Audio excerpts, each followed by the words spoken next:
ಸಮಸ್ತ ಉದಯವಾಣಿ ವೀಕ್ಷಕರಿಗೆ ನಮಸ್ಕಾರಗಳು.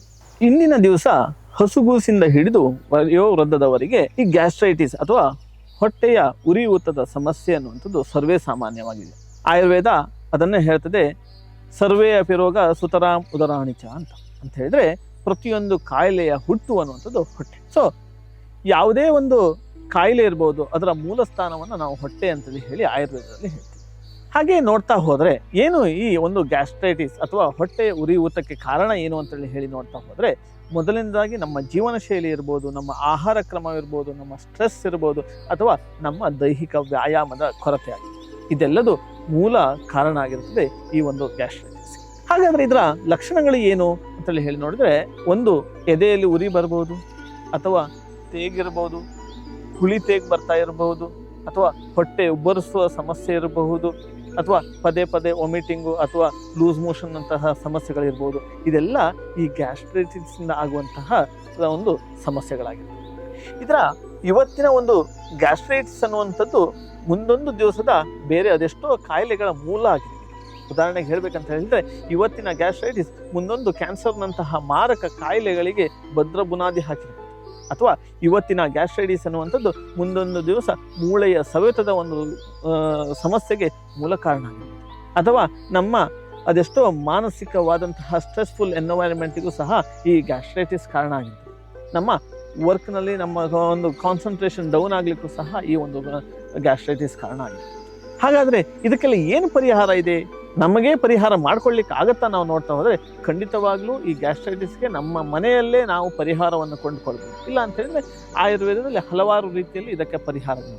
ಏನು ನೀವು ಮನೆಯಲ್ಲೇ ನಾವು ಏನು ಮಾಡ್ಕೊಳ್ಬೋದು ಇದನ್ನು ನೋಡ್ತಾ ಹೋದರೆ, ಮೊದಲನೇದಾಗಿ ಈಗ ಹೊಟ್ಟೆ ಉಬ್ಬರಿಸುವಂತಹ ರೀತಿಯ ಒಂದು ಕಂಪ್ಲೇಂಟ್ಸ್ಗಳಿದ್ರೆ, ಸಾಧಾರಣವಾಗಿ ಈ ಜೀರಿಗೆಯನ್ನು ಸ್ವಲ್ಪ ಹುರಿದುಬಿಟ್ಟು ಕಪ್ಪಾಗೋ ತನಕ ಹುಗಿದ್ಬಿಟ್ಟು ಅದಕ್ಕೆ ಒಂದು ಲೋಟನೋ 2 ಲೋಟನೋ ನೀರನ್ನು ಹಾಕಿಬಿಟ್ಟು ಕುದಿಸಿ ಅದನ್ನು ಸ್ವಲ್ಪನೇ ಕುಡಿತಾ ಹೋದರೆ ಈ ಹೊಟ್ಟೆ ಉಬ್ಬರಿಸುವಂತಹ ಒಂದು ಸಮಸ್ಯೆಗೆ ಶಾಶ್ವತವಾದಂತಹ ಒಂದು ಪರಿಹಾರವನ್ನು ನೀಡಲಿಕ್ಕೆ ಸಾಧ್ಯ ಇದೆ. ಅದಲ್ಲದೆ ಹೊಟ್ಟೆಯಲ್ಲಿ ಉರಿ ಬರುವಂತಹ ಸಮಸ್ಯೆಗಳಿದ್ರೆ, ಸ್ವಲ್ಪ ಕೊತ್ತಂಬರಿ ಬೀಜವನ್ನು ಅಥವಾ ಅಮೃತ ಬಳ್ಳಿಯ ಒಂದು ಸಣ್ಣ ದಂಟನ್ನು 1 ರಿಂದ 2 ಲೀಟರ್ ನೀರಿನಲ್ಲಿ ಹಾಕಿಬಿಟ್ಟು ಒಂದು 5 ರಿಂದ 10 ನಿಮಿಷ ಕುದಿಸ್ಬಿಟ್ಟು ಆ ನೀರನ್ನು ಬೆಳಗ್ಗೆಯಿಂದ ಸಂಜೆವರೆಗೂ ಸ್ವಲ್ಪ ಕುಡಿತಾ ಹೋದರೆ ಆ ಒಂದು ಹೊಟ್ಟೆ ಉರಿ ಅಥವಾ ಎದೆ ಭಾಗದ ಉರಿಯ ರೀತಿಯಲ್ಲಿ ಇರುವಂತಹ ಕಂಪ್ಲೇಂಟ್ಸ್ಗಳಿಗೆ ಶಾಶ್ವತವಾದಂತಹ ಪರಿಹಾರವನ್ನು ಕೊಡಲಿಕ್ಕೆ ಸಾಧ್ಯ.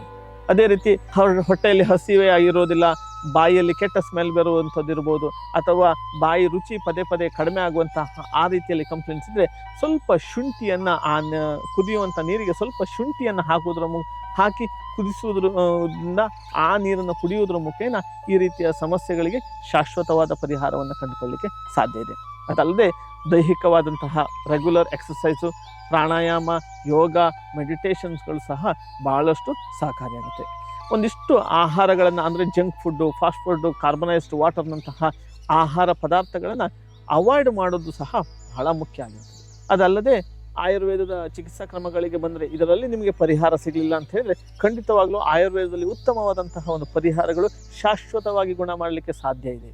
ಅಂದರೆ ಅದನ್ನು ನಾವು ಈ ಪಂಚಕರ್ಮದ ಉಪಚಾರಗಳ ಮುಖೇನ ಈ ಒಂದು ಗ್ಯಾಸ್ಟ್ರೈಟಿಸನ್ನು ಸಂಪೂರ್ಣ ನಿವಾರಣೆ ಮಾಡಲಿಕ್ಕೆ ಸಾಧ್ಯ ಇದೆ ಅಂತ ಹೇಳಿದರೆ, ವಮನವಿರ್ಬೋದು, ವಿರೇಚನ, ಬಸ್ತಿ ಇಂತಹ ಚಿಕಿತ್ಸೆಗಳು ಬಹಳಷ್ಟು ಸಹಕಾರಿಯಾಗುತ್ತೆ.